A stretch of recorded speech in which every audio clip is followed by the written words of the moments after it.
A paz do Senhor Jesus, meus irmãos, boa noite a todos, que Deus possa vos abençoar, que esta palavra vos encontre em um momento abençoador, que vocês sejam cheios do Espírito Santo. Eu quero agradecer por esta oportunidade ao qual nos foi concedido. Foi feito o convite por parte do nosso irmão evangelista Vinícius para que nós estivéssemos ministrando nesta noite. Amém? E nós aceitamos, estamos muito felizes. Para quem não me conhece, eu sou o pastor Darlan. Eu sou pastor aqui da Igreja Rochedo, em Japi, tá bom? E eu quero agradecer aos nossos pastores presidentes, pastor Sandro, pastora Tatiana, por a confiança que tem tido em nós aqui em nosso pastoreio, em nome de Jesus Cristo. E nos foi proposto estarmos ministrando dentro de um tema, né? É um culto Uja temático. E o tema ao qual foi proposto diz o seguinte: o que é independência, qual a importância da igreja com a independência e a nossa nação em relação à independência. Então nós estaremos ministrando dentro dessa perspectiva e trazendo alguns aspectos ao qual o Espírito Santo tem ministrado em meu coração. Eu quero orar antes de iniciar a pregação. Vamos orar, você, se puder, curve a sua cabeça e ore juntamente comigo. Pai, em nome de Jesus Cristo, eu quero te agradecer, Senhor, por mais esta noite, ao qual o Senhor nos concede, esta rica oportunidade em podermos falar do teu amor, da tua grandeza. Que o Senhor venha trazer, ó Pai, sabedoria e entendimento aos nossos corações e à nossa mente, para que nós possamos ministrar sobre a vida da tua igreja nesta noite, em nome de Jesus. Amém. Então, vamos primeiro falar um pouco sobre a independência. O que é independência? Eu quero contar a história da independência para vocês do Brasil. Eu acredito que vocês já conheçam, né? Se não conhece, vai conhecer. Se já ouviu e talvez esqueceu, vou só relembrar o que você já sabe. Então, a independência, a história ela começa em 1808, com a vinda da família real portuguesa para o Brasil. Dá-se início de 1808 a 1821, o Brasil ele passa a ser um centro político do Império Português, né? Passa a ter um pouco mais de autonomia, passa a ser um país um pouco mais desenvolvido, porque junto com esse período, ao qual é chamado de período jeonino, porque Dom João VI ele passa a governar aqui o Brasil, né? Ele passa a governar o Brasil e também Portugal, mas a sua estada estava aqui no Brasil. E com isso ele começa a investir aqui no país, trazendo até então a abertura de faculdades, bibliotecas, jardins botânicos, uma infraestrutura pública, e até então tudo parecia caminhar bem, né, com esse governo de Dom João VI, mas o pessoal lá de Portugal não gostou muito dessa ideia não. Então em 1820 os portugueses sentindo-se abandonados pelo rei que residia aqui no Brasil, e eles criam uma revolução. Essa revolução, o nome dado a essa revolução é a Revolução Liberal do Porto, que acontece em 1820. Esse movimento foi um movimento militar. Eles exigiam que Dom João VI voltasse para Portugal e assumisse novamente ali a nação portuguesa e também continuasse regendo o Brasil. Porém, a ideia qual que era? Era que quando Dom João VI voltasse para Portugal com sua família, o Brasil voltasse a ser recolonizado. Essa ideia não surtiu muito efeito, é bem verdade, e não foi bem aceita aqui no Brasil, porque até então o Brasil já estava sendo bem desenvolvido, já tinha alguns políticos, alguns deputados, já tinham pessoas que já estavam lutando e pensando nessa possibilidade da independência do Brasil. Então, o que é que foi feito nesse momento? Eles proporam, através dessa revolução para Dom João VI, deram 3 alternativas para ele. A primeira alternativa, que ele enviasse o filho dele para Portugal, Dom Pedro I. A segunda alternativa, que ele voltasse para Portugal, ele e toda a sua família, e a terceira alternativa, que ele voltasse com a família e deixasse Dom Pedro I aqui no Brasil. É bem verdade que qual foi a alternativa que Dom João VI escolheu? Foi deixar Dom Pedro I como regente no Brasil e ele volta para Portugal. Só que quando Dom João VI foi para Portugal, ele encontrou um governo local tomado pelas cortes. E a primeira proposta dos políticos das cortes portuguesas era juntar Portugal aos países que tinham sido colonizados e formar um parlamento, né? Um parlamento cujo o controle total desse parlamento em relação a todos esses países que tanto Portugal quanto os que tinham sido colonizados viria o controle total de Portugal. Aí o que é que eles propõem para Dom João VI? Eles propõem na formação desse parlamento que 100 deputados seriam de Portugal, 77 deputados seriam do Brasil, 9 deputados seriam de Madeira e Açores, e algumas possessões africanas e asiáticas que eles tinham conquistado também ficariam com 7 deputados. E para poder debater esse tema, foi levantada uma comissão de deputados brasileiros e foram enviados para Lisboa, né, para que desse continuidade nessa negociação, que pudesse ser produtiva, mas enfim, não foi nada produtivo. Que aconteceu? Foi muito desacordo, discussões e algo que não ocorreu muito bem. Dom Pedro, que estava aqui na ocasião, como regente do Brasil, ele passa até a ser acusado por rebelião, porque os seus deputados já foram com a ideia de se desvincular do Brasil e ficarem independentes, né? Se desvincular de Portugal, ou melhor, e ficarem independentes, um Brasil independente. Dom Pedro é acusado de rebelião contra o Império Português. Só que nesse interveiro, o que é que está acontecendo no Brasil? Os políticos aqui no Brasil, eles buscam um abaixo-assinado e procuram criar um abaixo-assinado, e eles conseguem recolher 8.000 assinaturas e entregam a Dom Pedro como pedido que ele ficasse como regente do Brasil para que o Brasil tomasse autonomia totalmente de Portugal. Dom Pedro, ele gosta dessa ideia, né? E ele, nessa data em questão, de 1822, no mês de janeiro, 9 de janeiro de 1822, ele faz, dentro dessa perspectiva e desse pedido que foi feito a ele, que ele já estava, na realidade, regendo o Brasil. Porém, eles queriam que ele continuasse regendo o Brasil, porém independente de Portugal. E após esse abaixo-assinado, ele aceita com muita alegria, né? E ele fala a famosa frase, né? Que é a frase do dia do fico.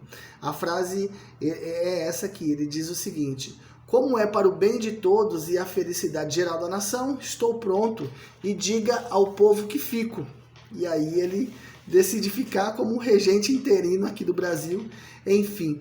E após esse discurso do fico, acontece o próximo passo para a independência do Brasil. 3 dias depois, após esse discurso dele do fico, existiam algumas tropas que estavam a mando do governo português aqui no Brasil para continuarem tentando de alguma forma manter essa governança portuguesa aqui no Brasil. Só que Dom Pedro é que estava regendo, e quando ele diz que fica, tudo já estava caminhando para a independência. Essas tropas portuguesas que estavam aqui no Brasil, eles começam a se rebelar.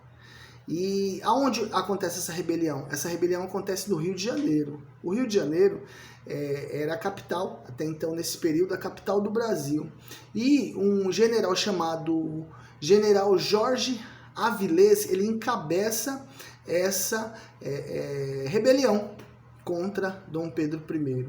E Dom Pedro tentou conversar com esse camarada, vamos entrar num acordo e tal, falou, não vai dar certo.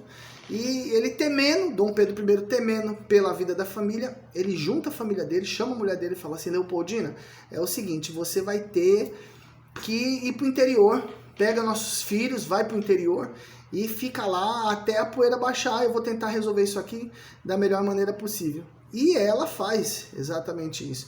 Ela pega seus filhos, inclusive o seu primogênito chamado Dom João Carlos, que era primogênito de Dom Pedro I, ela pega seus filhos, Dom João Carlos, e vai. Quando ela está em viagem, o menino passa mal. Esse Dom João Carlos passa mal, ele já estava acometido de alguma doença, e já estava fraco nesse período, e com a viagem só agravou ainda mais a sua doença. E ele morre na viagem. Aí vocês imaginam, né? O choque para os pais. Dom Pedro I, Leopoldina, ficaram revoltadíssimos. Dom Pedro, ele escreve uma carta para o seu pai, Dom João VI, em Portugal, falando assim, a culpa foi sua, a culpa foi dos seus soldados, meu filho morreu, agora o senhor está sem neto, eu estou sem filho, e é o seguinte, eu vou para cima desse general Jorge Avilés, que foi por culpa dele que meu filho morreu. E isso ele faz. E a história nos conta que ele monta em seu cavalo, junta os soldados e expulsa esse general Avilés e todos os seus soldados envolvidos nesse motim no Brasil. E essa ação expõe ainda mais o ódio de Portugal para com o Brasil. E o que acontece? No dia 14 de agosto de 1822, após todo esse interveiro, acontece a necessidade de se resolver um problema de instabilidade política em outro estado. E se você for ler acerca de Dom Pedro I, ele era um camarada que ele gostava de estar na cena, de resolver as coisas. Ele não gostava de mandar as pessoas irem resolver, ele mesmo decide resolver. E era uma ação característica dele, ele gostava de solucionar esse tipo de problema e tal. Aí, o que ele faz?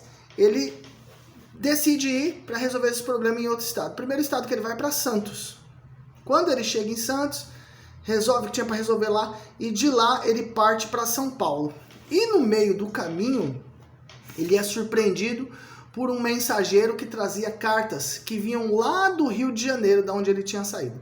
Essas cartas relatavam como estava a política nacional, né? Entre elas o que havia dito a dona Leopoldina, sua esposa, e José Bonifácio, que era um de seus deputados que o apoiava para que ele levasse a independência adiante. E quando ele recebe a notícia, mostravam-se os portugueses, diziam nas cartas que a situação que estava acontecendo era uma situação insustentável e que o Brasil deveria se separar de Portugal. Então, tendo recebido essa carta, olha a atitude de Dom Pedro I. A história diz que Dom Pedro arranca a bandeira aqui, ao qual, não sei se vocês já viram, todo soldado ele tem uma bandeira, né? Que ele carrega aqui ao seu lado esquerdo, junto ao coração. E normalmente essa bandeira é com as cores do país, e estava aqui a bandeira com as cores do país de Portugal. Ele arranca essa bandeira, joga no chão, reúne todos os seus soldados e diz aos soldados também que arranque aquelas cores de Portugal, jogam no chão, e ele fala uma frase muito linda, ele fala: viva a independência, a liberdade e a separação do Brasil. Isso foi dito no dia 7 de setembro, às margens do rio Ipiranga. E aí, Dom Pedro I, ele desembanha a sua espada e ele fala uma frase ali sendo observado por todos os seus soldados. Não somente ele desembanha a espada, mas também os seus soldados desembanham a espada e levantam e ficam olhando ali para o seu general, e ele pega e fala: pelo meu sangue, pela minha honra, pelo meu Deus, juro fazer a liberdade do Brasil, brasileiros. A nossa divisa de hoje em diante será independência ou morte. E assim ele dá esse grito de independência ou morte no dia 7 de setembro, às margens do rio Ipiranga. E no dia 1º de dezembro de 1822, Dom Pedro é coroado imperador do Brasil. Então essa história do dia 7 de setembro, da independência do Brasil, e é uma história muito bonita. E eu gostaria de fazer um paralelo para nós pensarmos nesta noite acerca dessa história com a palavra de Deus. O texto da palavra de Deus que eu vou usar está em 1 João, capítulo 5, versículo 19. Se você puder pegar a sua Bíblia aí, abra a sua Bíblia. 1 João, capítulo 5, versículo 19. Que diz assim: sabemos que somos de Deus e que o mundo inteiro jaz no maligno. Então está escrito: sabemos que somos de Deus e que o mundo inteiro jaz no maligno. E eu gostaria de meditar com você nessa noite e que você viesse a pensar: o que é que está levando muitos cristãos à derrota nos nossos dias de hoje? É o fato deles estarem vivendo neste mundo e esquecendo que não devemos nos apegar nas coisas deste mundo. Porque no momento que você começa a se apegar nas coisas desse mundo, você começa a gostar. E no momento que você começa a gostar, você começa a querer cada dia mais ficar aqui. Então, em primeiro lugar, este mundo ao qual vivemos, faz com que as pessoas que vivem nele, se apegam a ele e passam a gostar dele, se tornem escravas. Escravas do quê? Subjugadas a ponto de acreditarem que o que lhe é oferecido nesse mundo é bom. Então, no momento que você passa a gostar desse mundo, a querer viver nesse mundo, a se envolver com as coisas desse mundo, esse mundo começa a lhe oferecer algumas coisas. A ponto de quem recebe essas coisas que esse mundo lhe oferece, ele começa a acreditar que é bom. E eu peguei alguns parâmetros que têm destruído os jovens hoje. O que é que esse mundo tem oferecido para os jovens? Álcool, bebidas, tabaco, drogas, sexo livre. É isso que esse mundo tem oferecido para os jovens. E muitas pessoas chegam até a acreditar que isso é bom, que isso tem algum valor, mas nós sabemos que isso não tem valor nenhum. Nós estamos em um mundo colonizado por Satanás. Preste atenção, nós estamos em um mundo que foi colonizado por Satanás e seus anjos malignos. E dentro dessa colonização foi ditado leis, normas, regulamentos segundo os princípios e valores deles. Essas leis, normas e regulamentos são segundo os princípios e valores do mundo, que foram ditados por Satanás e seus anjos. Muitas pessoas estão escravizadas, vivendo a vontade daquele que é o príncipe desse mundo, ou seja, vivendo a vontade de Satanás. Mas Deus, ele enviou Jesus Cristo para que o mundo fosse liberto desse jugo. Deus, quando ele envia Jesus Cristo, foi justamente para que as pessoas nesse mundo fossem libertas do jugo que esse mundo impõe, que Satanás e seus anjos malignos impõem. Tem um texto muito conhecido, eu vou ler, que está em Mateus capítulo 11, versículo 28, que diz assim: vinde a mim, todos que estão cansados e oprimidos, e eu vos aliviarei. Tomai sobre vós o meu jugo e aprendei de mim, que sou manso e humilde de coração, e achareis descanso para as vossas almas, porque o meu jugo é suave e o meu fardo é leve. Então, quais os pontos que nós entendemos por esta palavra? Jesus, ele quer tirar o jugo pesado que o mundo cruel impõe, que o mundo coloca sobre as vossas vidas. Pois todo aquele que entrega a sua vida a um novo governo, a saber, ao governo de Jesus Cristo, ele deixa de pertencer a esse mundo. Então Jesus, ele diz: vinde a mim, vocês que estão cansados e sobrecarregados, que não aguentam mais esse mundo, que entenderam que o que tem nesse mundo não serve para você. E ele nos chama, e ele vem tirando esse jugo pesado de cima de nós. E ele diz, ó, no momento que a pessoa entende que o mundo não tem nada de bom para oferecer, e ele deixa ser governado por Jesus e não ser governado pelo mundo, passa a pertencer a uma nova família, passa a pertencer ao Pai, ao Filho e ao Espírito Santo, que são criadores do céu, da terra e de tudo que nela existe. Então, nesse momento que eu ouço essa voz, quando Jesus diz, vinde a mim, eu falo, tá bom, Senhor, eu vou. E nós nos achegamos a Jesus, e nós nos entregamos a Jesus, e nós deixamos Jesus governar a nossa vida. Hoje não é mais o mundo que governa a nossa vida. Hoje quem governa a nossa vida é Jesus Cristo, e quando eu entendo isso, eu pertenço a uma nova família, eu pertenço a um novo ser. Hoje quem comanda a minha vida é o Pai, é o Filho, é o Espírito Santo, que são criadores de tudo. Glória a Deus por isso e amém. Então nós somos chamados a uma nova perspectiva de eternidade. Nós somos chamados a uma nova morada, a uma nova terra. Porque nós entendemos que nós não pertencemos mais a essa terra. Nós não pertencemos mais a esse mundo. Nós pertencemos a um outro princípio de vida, a um outro princípio de valores.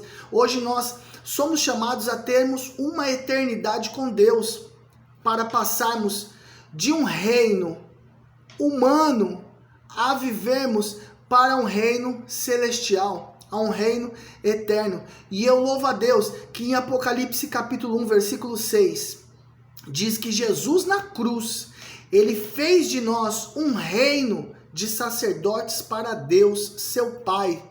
A ele a glória e domínio pelos séculos dos séculos e amém. Então hoje nós entendemos que nós somos chamados para uma nova terra. Nós somos chamados para um novo mundo. Nós somos chamados para uma eternidade com Deus. Mas não é um chamado qualquer, é um chamado para sermos reis, sacerdócio real do Senhor, para que nós possamos ser instrumentos poderosos nas mãos do Senhor, mas não numa terra comum, porque este mundo não tem nada para oferecer. Qual que é a ideia de Deus? É nos tirar desta terra e nos levar para uma morada celestial, para que lá nós possamos ser sacerdotes do Senhor eternamente. Amém. E aqui eu finalizo, meus queridos, para que você entenda, assim como Dom João, da história que eu contei, Dom João VI, ele precisou partir para Portugal, para que seu filho assumisse, Dom Pedro I assumisse no Brasil. Assim precisa haver uma mudança em nós. Nós precisamos entender isso que eu acabei de pregar agora. O velho homem precisa morrer para que uma nova criatura possa nascer. Então, enquanto você não entender isso, que o velho precisa morrer e ser bem enterrado para que o novo possa nascer e governar, então, velho de Deus, aquilo que eu achava que era bom, que esse mundo me oferecia, que eu achava que era muito legal, muito bacana, que preenchia o meu coração, eu consegui enxergar que não presta, que não serve para a minha vida, que não me preenche em nada, muito pelo contrário, só me esvazia. Então, toda essa bagagem que o mundo me entregou até hoje não me serve de nada, porque para o lugar aonde eu vou, eu só tenho uma coisa que eu preciso levar. E olha bem aqui para mim, em nome de Jesus Cristo, olha bem nos meus olhos. Só tem uma coisa que eu preciso levar nessa viagem, ao qual Deus está me preparando. Dessa mudança dessa terra, da retirada dessa terra, da retirada desse universo, da retirada desse planeta. Não é a bagagem que o mundo me oferece. Só tem uma coisa. E o que é?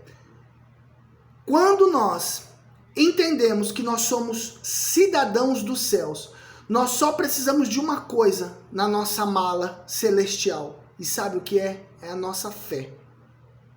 Você só precisa colocar uma coisa na sua mala, que é a fé.